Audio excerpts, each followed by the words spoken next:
Hey, this is Ryan from Signal Snowboards. I'm going to show you how to wax a snowboard. Prior to waxing your snowboard, you want to make sure that it is at room temperature. You don't want to wax your snowboard directly after snowboarding. In order to wax your snowboard, you're going to need a few things. A good iron, wax. Next thing you're going to need is a good wax scraper. Some additional items you might need: a rag, Brillo pad, and a citrus base cleaner.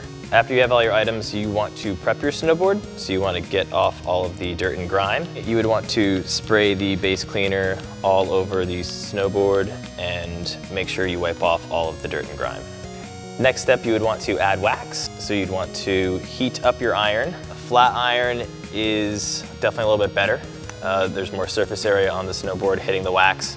It's spreading it out more evenly. An iron that you would use to flatten clothing, it has a bunch of little holes in it. The wax can actually get stuck in those holes. It also ruins your mom's iron, so it's more necessary to use something that is specifically for snowboards and skis. The type of wax I'm using today is an all-temp wax by One Ball J. You want the iron to be 120 degrees Celsius, and you don't want it to be smoking hot, so in between 120 and 130 is the optimal temperature.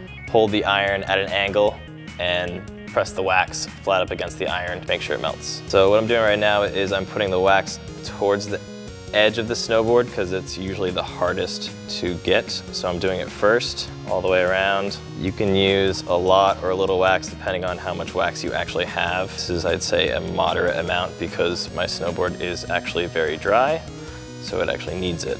You don't need to wax this area of the snowboard. It's not 100% necessary. Next step, what I'm gonna be doing is spreading the wax around on the snowboard, making sure that all of the wax goes into the base and is covering every single spot. I'm gonna start from the edge of the board, work my way down, and then go towards the center, and then work to the other side. You do not wanna leave the iron in one spot too long. You wanna make sure that the wax is melting appropriately. Oh, there you go. Turn it on its side. Some people work in circles. I usually just go straight down. If you go nice and slow, you can see it melt. What's nice is you can see the wax melting and drying kind of immediately, so you can see what spots you miss. This thing does have a fail-safe where if it's on for too long, it just turns off. So you have to like crank it off and then turn it back on again. You want to make sure that wax is covering every inch of the snowboard. You can actually run your hand along and make sure that the wax has hit every spot. You'll be able to see if it actually hasn't touched part of the base. You do not want to scrape the wax off the snowboard when it is hot. You want it to come to room temperature. You want it to cool down a little bit. If you're not going to be snowboarding the next day and you're storing your snowboard for the summer, you can actually put this right in the closet, and the next time you go snowboarding the night before, you can scrape the wax and you're ready to go. Next step would be scrape all the wax off the edges with this part right here of the scraper. You're going to do it until all the wax comes off. It's going to take possibly a few passes. I'll go up and down each edge a couple times, and then I'll do the nose once or twice after. I'm going to take the wax off section by section. I'll probably do the nose, pull right down one side of the snowboard all the way down, and then work the middle. It's kind of up to you. You want to make sure you're not leaving any wax on the snowboard. Some people might tell you that leaving wax on a snowboard is a good thing. It's actually a bad thing.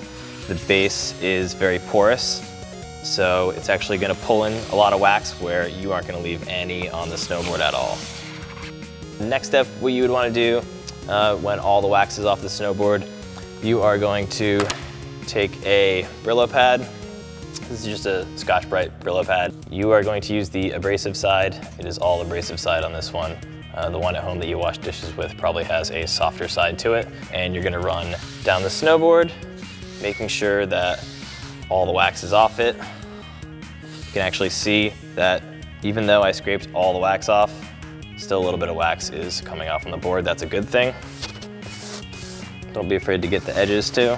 You can actually use a brush in this situation. There's a lot of companies that make horsehair brushes, hard brushes for actually finishing the board, but this guy works just as good. $2.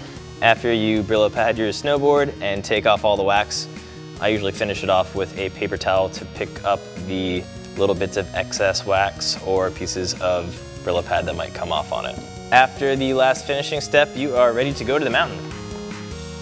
Hi, Stan Clegg here for Signal Snowboards, here to talk about their new subscription program, the best way to buy a snowboard ever. When paying up front gets really obnoxious, just split up the cost and get a board plus 5 different boxes.